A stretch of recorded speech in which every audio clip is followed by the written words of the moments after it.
Alrighty guys, here's the deal. We have a big canvas, it's a 30 by 40 and it's been primed gray because the painting underneath it really was a shit painting. I had to get rid of that evidence.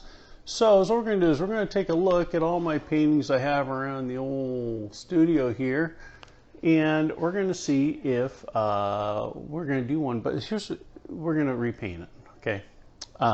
Basically from a field study to a larger painting. But here's the deal.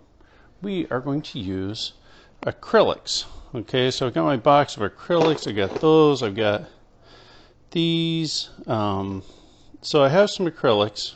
Got plenty of white. I hope I got plenty of white. So we're going to do that, but we're going to do this in acrylics. So pay attention, paint along, have fun, get a Coke. Now let's do it. Okay, so as you can see here, we have a white, a yellow, a blue, a red. We got plenty of water, nice and clean. And for the brushes, here's the deal. I like to use brushes that are have like the soft bristles. There you go. So it's a nice soft, it's the natural bristles. That's what I'm more into for the acrylics. Not the, that one may be done. I don't know. Look at this. Can't even move it. But here's a filbert. That's not really my deal that I'm looking for, but something like this. These are natural bristles. Oh, but no, it's a rosemary. It's a Rosemary and Company brush, but it's a bit softer bristle, so I like that. That's what we're going to be doing. Okay. Colors were out. We got some water. This is the painting we're going to be doing right here. I'm probably going to knock that back a little more, put a little more detail here and this and that, and just, you know, send that back a little bit more. That's kind of the idea. Well, let's see how it goes. Alrighty, so here we are getting started on the old canvas. It's important to have a Coke in your hand, by the way. So here's what we're doing. Is I've got the painting up over to the left side of me, up over in the pile of paintings over there, as the reference, and so I'm just freehand sketching this in. I'm just using a mix of, you know, all three colors to give me some type of warm color that, you know, I can sketch it all in with. And the background gray, it was a gray I was using for like the plein air panels and everything, but it's pretty dark, I gotta be honest with you, and it went on a little thick. Also, this canvas, like I said, had another painting on it. It had some, you know, I think there's like a couple of holes and a tear in it or two. Yeah, it's not the prettiest canvas, and so I just thought it'd be fun to experiment with this, and experiment with the acrylics, a large size. I used to do a lot of acrylic painting back in the day when I was like trying to start out being an artist and everything, and so, you know, it's not like you know, I've never used acrylic before. But the one thing I noticed in doing this work here is the color. The chroma of the color is, you know, different from the high quality artist oils, and these are student grade acrylics I had. And, you know, like the yellow, the cad yellow is like a cad yellow hue. So, you know, a hue just has a lot less chroma to it than, you know, the red, which was a cad red medium. And it wasn't the hue, it was like, you know, the whole thing. So, you know, and then the blue is, it was an ultramarine blue, but not the same ultramarine blue I usually use. So it's also been, this was a fun little learning curve in trying to, you know, work within the color palette itself with the colors I had. I'm probably going to go get some high quality acrylics and see what happens in the next one. But the whole point of this exercise is to A, go larger, B, on a canvas that was kind of trashed anyway, C, using paints I don't really care about, and D was to, it pushes you, it gets you out of your comfort zone, it makes you have to work for it a little bit more. I think that's a really valuable lesson in doing some paintings. Alright, so here's the deal. I was working on the painting. It's coming along nicely. I've got a lot of this stuff kind of done. I'm seeing how it goes in there, and this gray is really working out for me. I'm going to really dig into that. And then I was working on this other stuff, just building up textures. And my wife broke her ankle, and so we had to go on to the urgent care. So now I'm back, and I left the other GoPro running, and the camera died. I think the battery. And then so now all the paint is dry, and I'm going to call it for tonight. So, see you tomorrow. Alrighty, so, you know, I was working with, you know, the brushes I had, but when I got to these big areas, I was like, oh, hey, we really need to just lay in some paint here. So I got this big old, is it like a 3-inch, 2-inch brush, whatever. It's a Japanese brush for doing, like, I don't know, sumi stuff. Anyway, so that's a new Coke, by the way. Yeah. Oh, no, that's water. Look, I'm drinking water, everybody. Okay, so I'm using this really big brush to just really lay in big, bold swatches of color. It's really watered down. You know, this. I'm not using pure paint or anything. I'm using a lot of water in it, and I'm really just trying to fill the canvas up with some texture. There's no real, you know, means of the madness in that I'm just blocking in those big shapes, just the big shapes. Now I'm coming back in with the smaller brush and creating extra texture. Because what we want to do at this point with these big shapes is we just want to put in some big textures, and that's all. And then we're going to paint on top of that. That's the whole point here. And then, you know, just going back in, fixing up the drawing a little that may have gotten washed out a little. It's always hard to work when you have a cat on your workspace. You guys ever know that? Anyway, so, you know, so this is just progressing the painting and just sculling in, fix some of that stuff. Okay, let's have a real quick talk here. This is my palette. I've got yellow, white, red, blue, and we have this big thing of water. Alright, so you put a little bit of water here, and then, now so what I want to do is I want to match this gray, because from in this gray, I'm going to put in like very subtle light changes in there to give some like an idea that there's like, you know, part of the city behind it. You know, I think there's just a highway. I don't know. All right, so what we're going to use is we use blue, we use red, we use just a titch of yellow, very little, just a titch of yellow. Okay. So here we have those colors. Now and mix them up nice and good.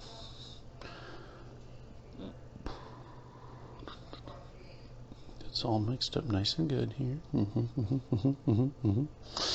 And then, did you get it right? We'll find out. So you do that, and then you put in just a smidge of white.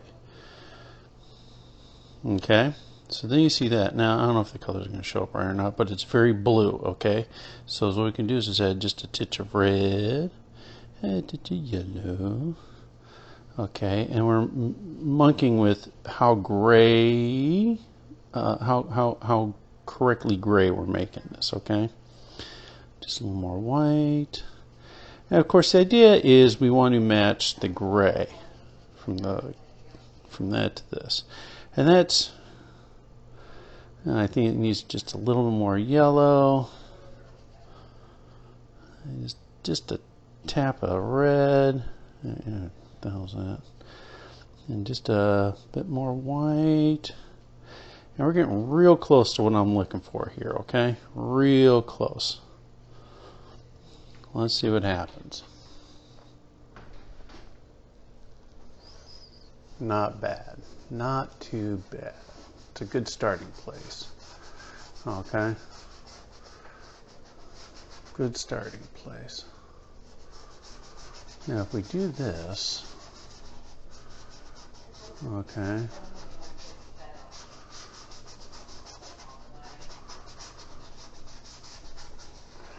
so here's the trick. So we do this, you know, put in a little here, a little over here, okay, fill this in over here, blah, blah, blah. So now we have that. So now you're asking, what are we going to do about that? So what we're going to do is we come back over here, we have some white, and we're going to just put in this white. Now, why the white? Well, because we want this to, there you'll see. I want like, you know, like a little bit of, just a little bit of like showing like there's some type of civilization or something back in there. You know, just like really, nothing much, nothing really, but I just want to put in just the most smallest amount of oddity back here so that when you step back, it fills in. that there's just something back there. What? We're not quite sure.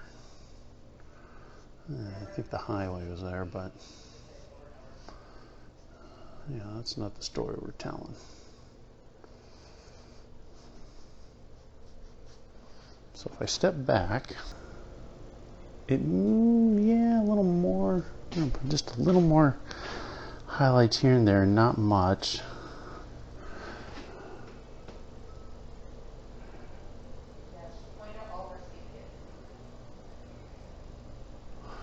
You know, like there's some type of civilization or something back there.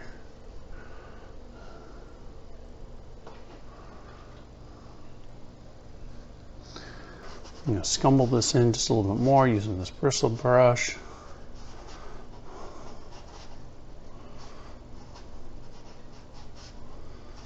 Really knock in some blue here. Because what does blue do, guys? It recedes.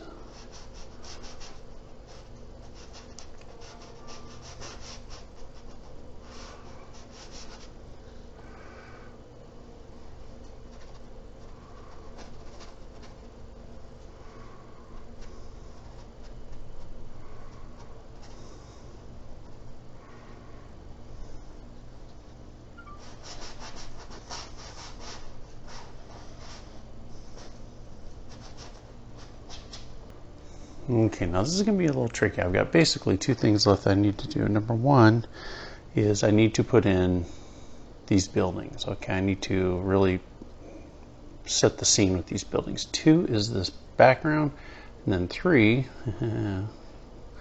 is put in these poles. All right. The background being that gray, I either like it or I need to paint into it. I'm not sure yet. Just like a little bit of light somewhere, but I'm not quite sure. Well, let's see what happens. All right, so I'm going to switch up brushes a little here. This one's it's quite torqued, out of shape, and all that stuff. So let's see here. So I'm going to use like a lot of white, using our gray. I'm going to bring up a lot more white in here. And the reason I'm using this this particular brush is because I can get a little bit sharper line going here. Yeah, see it like that. We're gonna have to really have to draw these puppies in a little.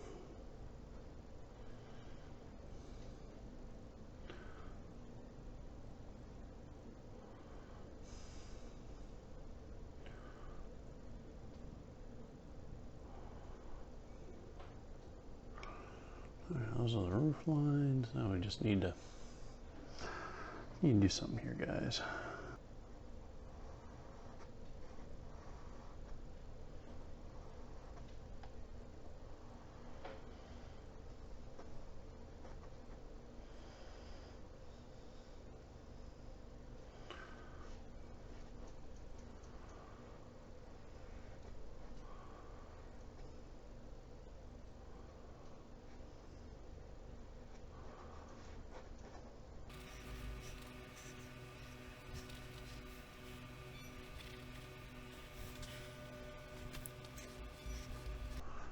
So here I want these buildings all have the same, more or less,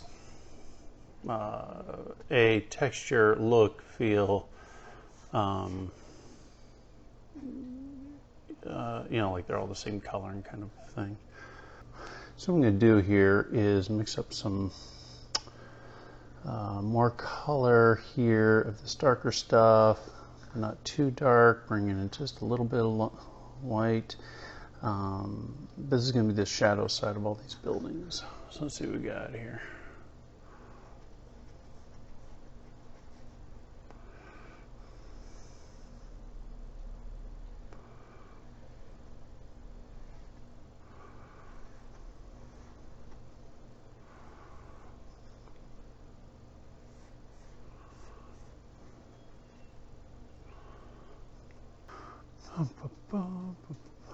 I might enter this into the NOAPS, National Oil and Acrylic Painter Society. They were an early client at online jewelry shows, and I kind of messed that one up, and I feel bad. But it was like early on in the days when I really, was still trying to figure things out. I was doing it all myself. you know, it's just, and it's hard. I mean, everyone expects everyone to be perfect all the time, especially in something that's offering some type of customer service stuff. And it's like, you know, it's like everyone needs to have a job in retail, you know, at least once in your life, have a job in retail so you can understand that everything isn't perfect, and you gotta, you know, gotta do something. But so I feel bad, and they dropped me as a client, and I don't know who they're using now, but I feel bad. But anyway, I'm gonna try and enter this one in their show. See what happens. Gotta put the past behind you guys. I mean, if I can count the amount of times I have screwed up things in life, yeah, I don't know, man. That's a podcast, let me tell you.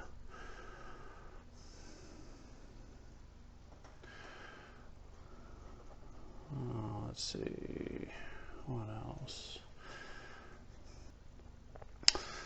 Oh, I don't know if I should say the name, but it was the Arizona Pastel Society. Oh my God, this lady was the most maniacal meanie you've ever seen. She, you know, it says on the web, I don't know. It's on the website basically saying, you know, Monday to Friday, you can give us a call. And so what she did is she called twice Saturday and once Sunday at 6:30 a.m. So when I called her back, first thing Monday morning, I mean like first thing, okay? Like first thing Monday morning, she went off on me. She went off on me about not calling her or not answering the phone and, you know, attending her every need. And I said, I'm closed on the weekends and it's Monday morning. And, you know, it kind of took the wind out of her sails. And I said, you know what? This is the last conversation. I'll work with Arizona Pastel Society, no problem, but not with you. And that was that. Because, you know, here's the thing. You can't treat people really mean. You can't be a jerk to people and expect them to want to help you. You know, I'm sorry. I don't care what background you come from, what this, what that. If you're going to be mean to someone, don't expect them to help you. That's about it. Customer service goes two ways, you know? And so, like, I even put on the website, it's like, be nice, I like nice people. And I even had some people, like, leave a message saying, hey, I'm nice, but I'm having trouble and this and that. I'm just really frustrated. And to that, I was like, always like, hey, no problem. I understand. You're not a computer person, and you're probably using an iPad or an iPhone, so let's help you out. And I'd bend over backwards to help people out that were nice to me. But if you were not nice, even though it said to be nice, yeah, I got over that pretty quick. And the funny thing I don't get is some of the other competing websites against online jury shows for, you know, online entry and everything. Like, they didn't even have a phone number you could call. Like, couldn't even call somebody if you had trouble. And some of the issues I know I dealt with, I'm like, there's no way they are not dealing with these same issues, and yet they don't have a way to call someone. Well, anyway, I just saw recently, like really recently, this is 2025, that one of the other sites is trying to hire basically a customer service person. I'm like, wow, it took this long, or maybe they had some, I don't know. But so the idea was that they're hiring a customer service person. I'm like, well, of course you need to have a customer service person, because there's no way this many people are that competent with their computers and this and that and everything. There's just no way. So anyway, interesting. I mean, it was online jury shows was a fun adventure. It was this, it was that. It provided income, provided some this and that. You know, there's a lot to it, but man, it just kind of really got to me after a while. That just all the, I hate to say it, but meanness, I guess you can say. I couldn't take it anymore. You know, it's like I was trying to run a business and whatever, and yet, you know, you just put up with people that were just so horrifically mean. I couldn't do it, guys. Sorry. And even artists that I like respected too, like artists I'm like, oh my gosh, it's so and so, and I respect them, and you know, oh my gosh, and they would say just some of the meanest goddamn things. I just, you know, it's like, no, I'm sorry, I'm done. I don't care who you are, care how awesome you think you are in the art world, any of this and that. No, if you're going to be that kind of person, I don't want to deal with you.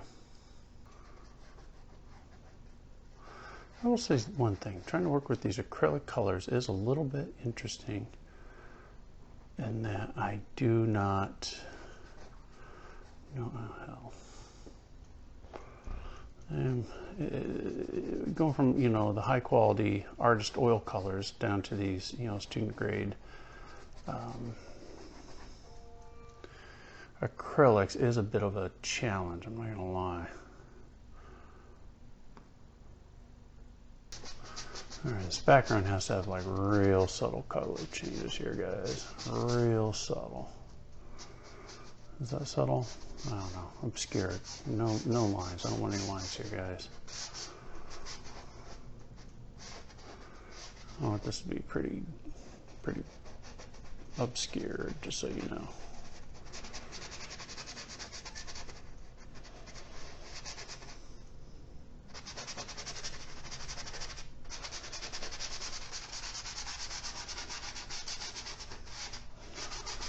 Also with acrylics is, you know, it dries really fast, but also it's like we need to see what it looks like when it dries, because when it dries with different luminosity. So let's see if we can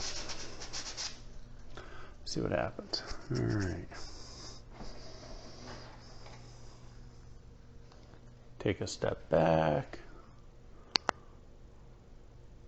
Okay, everyone, here's this painting right here. Zoom on in, and yeah, so I really liked how the gray background really kind of set the tone for this. I was really jazzed about that. I was kind of worried at the beginning with it being too dark, but I think it really kind of set a nice tone overall for it.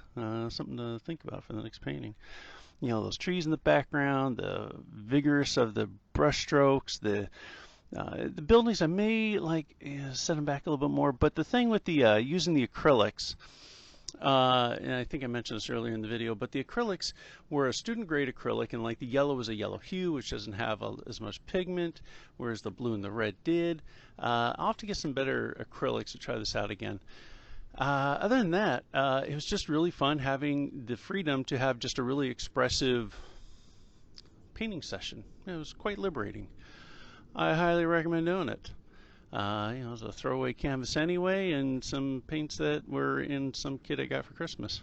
Anyway, have fun, keep painting, and I'll see you in the next one. Oh, and subscribe too. Click the like button and subscribe, because I'm actually getting some pretty good traction, and maybe someday I'll make enough money to buy gas for my electric hybrid car. Hopefully. All right, guys. See you next time.